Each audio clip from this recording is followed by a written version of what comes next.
Hi there, Andrew Jackson, AJ Design Studio. This video I'm just going to run through the boundary surface feature just to cover off some of the options that are available in the feature, and just a brief explanation about some of the things and what they do. I've looked at splines before, style splines in detail, so I thought may as well look at that, just at the boundary surface by itself.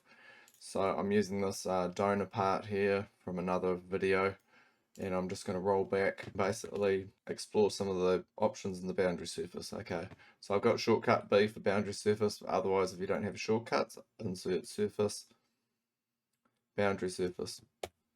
Okay, so the first thing I'm going to look at is this is the selection box over here. So basically you've got two boxes for directions. So what that means is, if you imagine a square and you've got sides 1, 2, 3 and 4, if you were going to span between sides 1 and 3, that's one direction. So say from here to here, that's one direction. If you wanted to go two directions, then you'd also pick sides 2 and 4 of that square.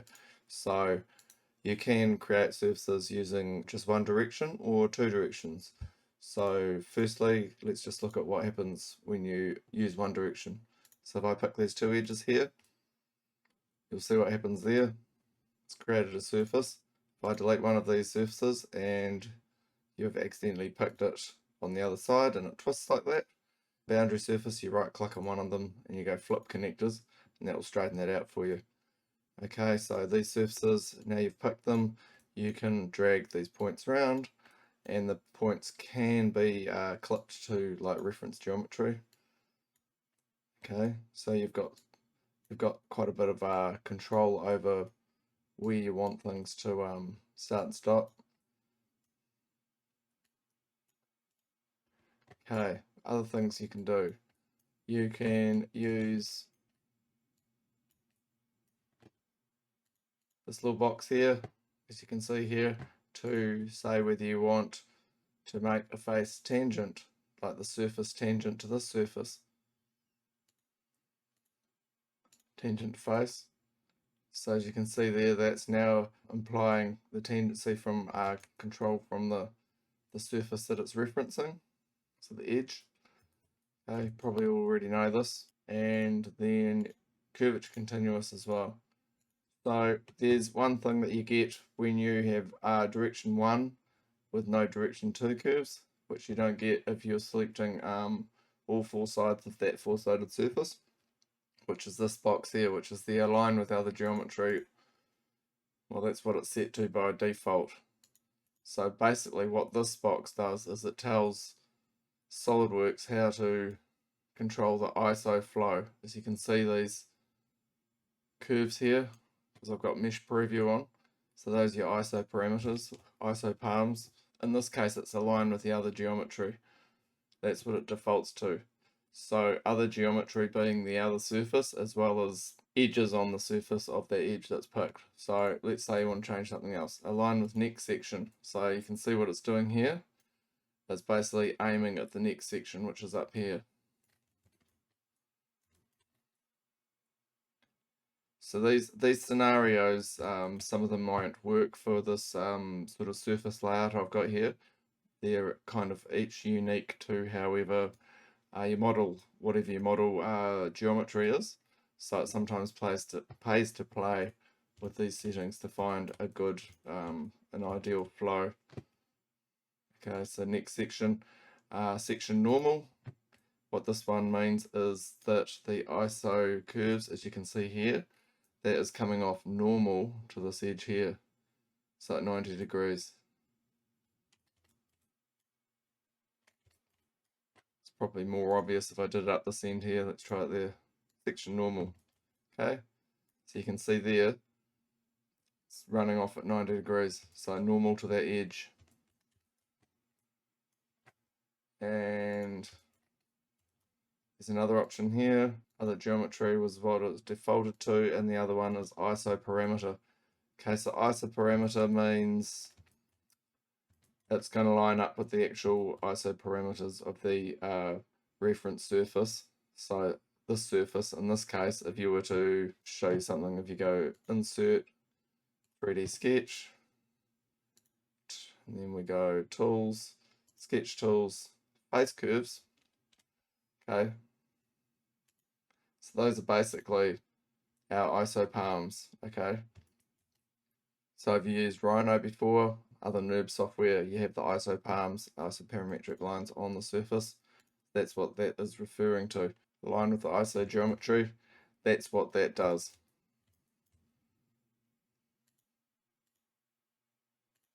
So as I said, you kind of need to experiment depending on what your geometry is. And over in the Solidworks help, there's an explanation which doesn't really illustrate, I think, what's going on that well. But anyway, it's there for a reference. Okay, what else have we got here? You got tangent length. So if you wanted to say one of these, the surface on this side was more dominant than the surface on the other side, you can also go under, or you can make them both. Increase the tangent influence on both sides. You can also, I never use this, but you can also deviate an angle from this edge. As you can see there.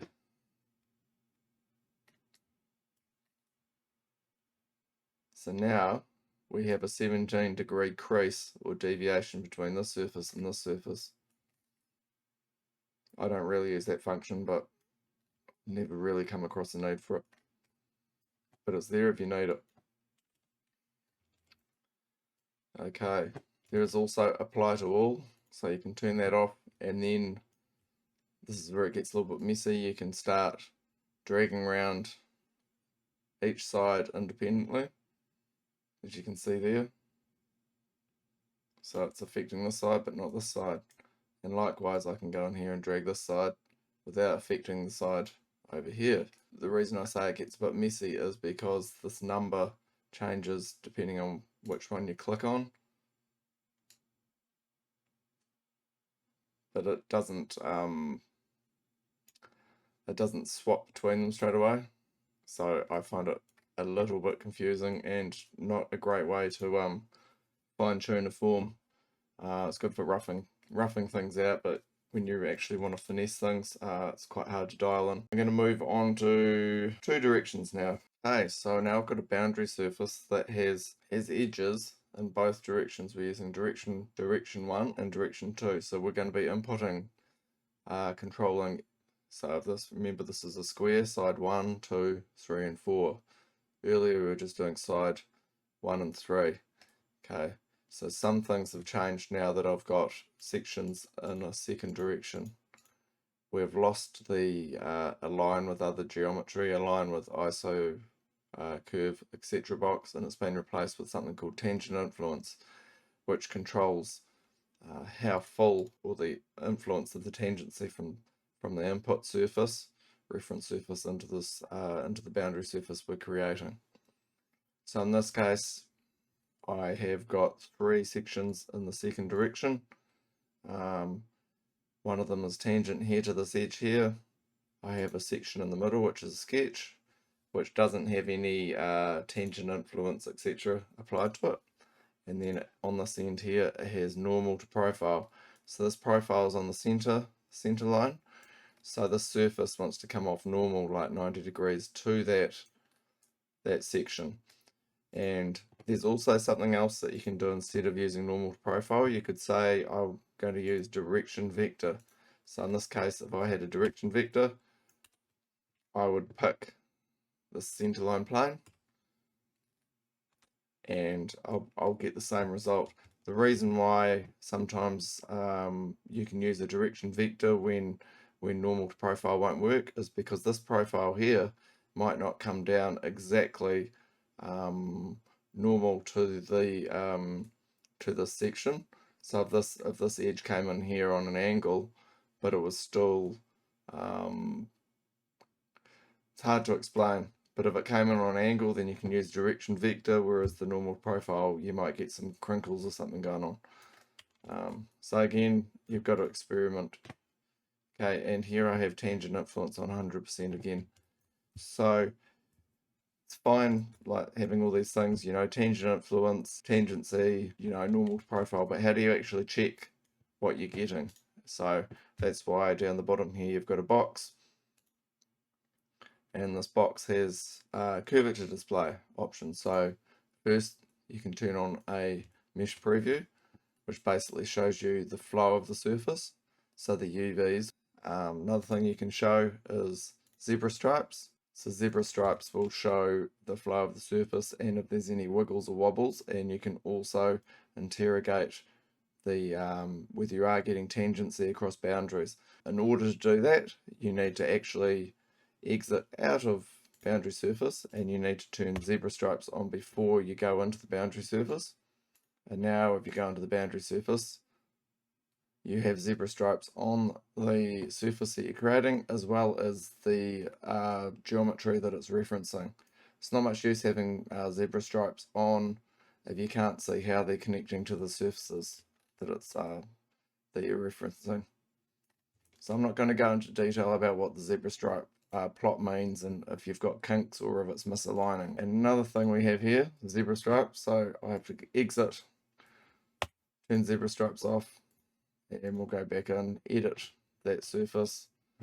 And the third option in curvature display is curvature combs. So I'm just going to turn the scale down. So if you're not familiar with curvature combs, again, there's lots of information as far as what they mean, but I'm just going to explain the options you've got within this. You can view them by direction, which is really handy. So in this case, I might not want to view them in the red direction, so you can just turn them off. You have control over the scale and the density of the comb, and you also have, you can increase the density. What if you actually want to use these, how to use these tools to analyze the form, so you know what you're getting when you do start using these tangent influence controls. So what I might do is I'll just get rid of this section in the middle here, which is obviously influencing the form quite a bit. Okay, so looking at the blue curvature graph here, if I go to this direction here, direction 2, which is from this edge down to this curve, and turn that influence down to 0, what you saw there was like this graph here now suddenly has a very pronounced sort of dip. So it's curving quite a lot, and then it goes quite flat. So also with this comb here, you can see that's happening. So if we turn the tangential influence up to 100, you can see what's happened there is it's filled that surface out, so the curvature is changing over a much longer distance rather than having a sudden hump. So quite often if you have tangent influence on 0, sometimes you end up with lots of curve happening and then a big flat area and then lots of curvature. And sometimes it won't work in both directions. So in this case, I've got tangent influence at 100% both directions. Sometimes you might be able to, you might have it 100% in direction 1 and 0% in direction 2. It all depends on the input geometry. So it's very much, you just have to experiment. So these tools down here, having the curvature combs active while you do use these tools is quite important, so you actually know what you're getting. Otherwise you have to go, you know, okay, and then you have to bring up the zebra stripes and okay, I can see something funny's going on there. I've got a kink, so it's tangent. It's not flowing how I wanted, whereas it was before. So yeah, just got to get your hands dirty. But you can only get your hands dirty if you know what the tools do. Show preview, yes, that's pretty self-explanatory. Okay, merge tangent faces, that's a good one. I'll go into another surface and explain that one. Okay, so we've got this merged tangent faces. So I've got this surface here, and you can see the surface on this side. It's got one edge down here, one edge here, but over here, this boundary spans over two edges, two surfaces, okay? So if I go into this boundary surface, edit it, and then I've got mesh preview on just so we can see what's going on. and then I have merge tangent faces selected. So what it's saying is this edge here, instead of being one edge right through here, it's two edges. So therefore, Solidworks wants to create separate surface through between breaks in these input edges. So the best way to illustrate that is turn merge tangent faces off and go and have a look. Okay, so see what happens there. Over in this direction, there was actually this edge here is split into two pieces. So it's actually created several faces. So these faces are obviously tangent because that's what that selection, see, it's got a deviation of 0 degrees. But just to keep things tidy, boundary surface has an option to merge tangent faces. So quite often, if you are inputting or picking edges using the selection manager, see this is an open group, so this is using the selection manager to pick multiple edges. To tidy things up, you can pick merge tangent faces.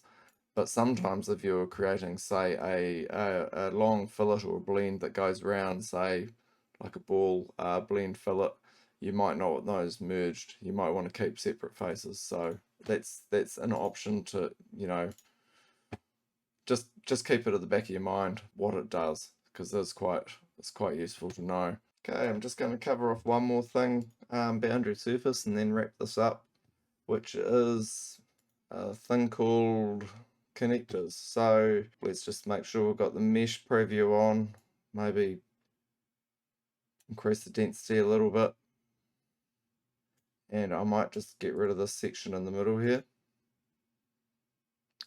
Okay, so connectors are basically a way of controlling the flow of the isopalms or the UV flow of the surface.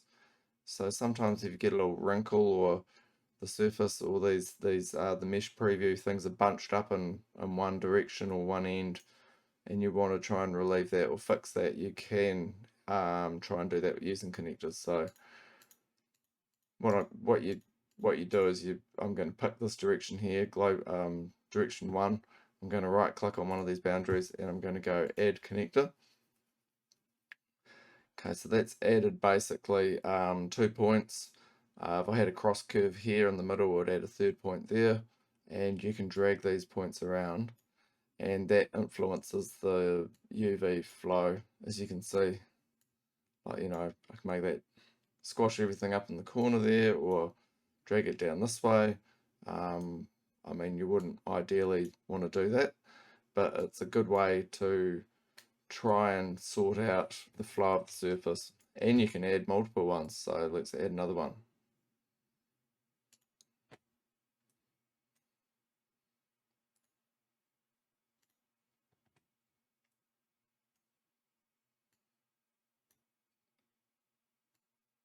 Okay, so you can do some sort of wacky things with it. I mean, ideally I'd want to get all these mesh preview lines running in normal to this edge, you know, so it's got a nice flow. You can also add them in the second direction.